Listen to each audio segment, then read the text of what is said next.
Israel और Hamas में जारी संघर्ष के बीच इजरायल में फंसे तमाम भारतीय नागरिकों के लिए अब ऑपरेशन अजय लगातार जो चलाया गया था वो जारी है। अब ऑपरेशन अजय के तहत ही आज 2 और विमान इजरायल से भारतीय नागरिकों को लेकर नई दिल्ली पहुंचे हैं। पहली उड़ान 197 भारतीय नागरिकों जबकि दूसरी उड़ान 274 भारतीय नागरिकों को लेकर रविवार की सुबह नई दिल्ली पहुंची। अब तक कुल 918 भारतीय नागरिक ऐसे हैं जो कि इजरायल से भारत पहुंच चुके हैं। इजरायल में लगभग 18,000 भारतीय नागरिक फंसे हुए हैं और यहां पर काम करते हैं, जिनमें देखभाल करने वाले छात्र, कई IT प्रोफेशनल और साथ ही साथ हीरा व्यापारी भी शामिल हैं।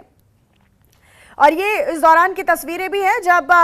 जनरल VK सिंह सभी का स्वागत करते हुए नजर आए। दरअसल देखिए, ऑपरेशन अजय भारत सरकार लगातार चला रही है और अभी ये ऑपरेशन के तहत जो भारतीय नागरिकों को लाया जाने का सिलसिला है, वापस स्वदेश लौटाए जाने का सिलसिला है, वो लगातार जारी है। 12 अक्टूबर को ऑपरेशन अजय की शुरुआत हुई थी और इसी ऑपरेशन अजय के तहत भारतीय नागरिकों को वापस भारत लाया जा रहा है, स्वदेश लौटाया जा रहा है। देखिए, अब चाहे कितनी भी कठिन परिस्थिति क्यों ना हो, हमने रूस और यूक्रेन के जंग के बीच भी यही देखा था कि यूक्रेन में फंसे तमाम भारतीय नागरिकों को निकालना भारत सरकार की, केंद्र सरकार की एक पहली प्राथमिकता बन गई थी। कुछ उसी तर्ज पर इस बार भी हम ये देख रहे हैं कि एक-एक भारतीय सुरक्षित रहे, एक-एक भारतीय अपनी वतन वापसी कर ले, सुरक्षित वो भारत वापस लौट आए। इसी प्राथमिकता के साथ लगातार सरकार एक ऑपरेशन अजय के तहत ही पूरा कार्य कर रही है और ये लगातार सफल भी हो रहा है।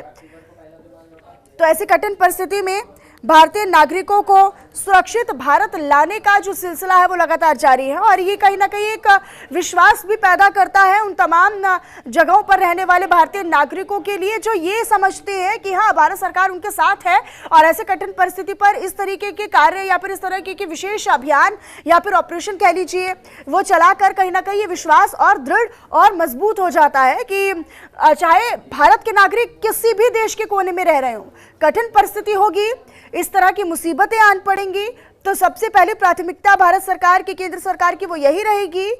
कि वहां पर फंसे हुए भारतीय नागरिकों को वापस अपने घर लौटाया जाए, यानी भारत वापस लाया जाए। और ये देखिए, तिरंगा लेकर उनका स्वागत भी जनरल VK सिंह करते हुए नजर आ रहे हैं और ये विश्वास दिलाने की कोशिश कि अब आप महफूज जगह पर हैं, अब आप सुरक्षित जगह पर हैं। तो लगातार ये जो जत्था है, चौथा जत्था भी पहुंचा है और आज सुबह सवेरे की तस्वीरें भी हैं जब जनरल VK सिंह सभी को हाथों में तिरंगा देकर उनका स्वागत करते हुए, उनका अभिवादन करते हुए नजर आ रहे हैं। और ये जो हाव भाव है ना लोगों के मन में और लोगों के चेहरों पर, उनके बॉडी लैंग्वेज में ये जो रिलैक्सेशन फील हो रहा है, ये जो महसूस हो रही है, ये वही है कि अब वो भारत आकर कितने सुरक्षित हैं।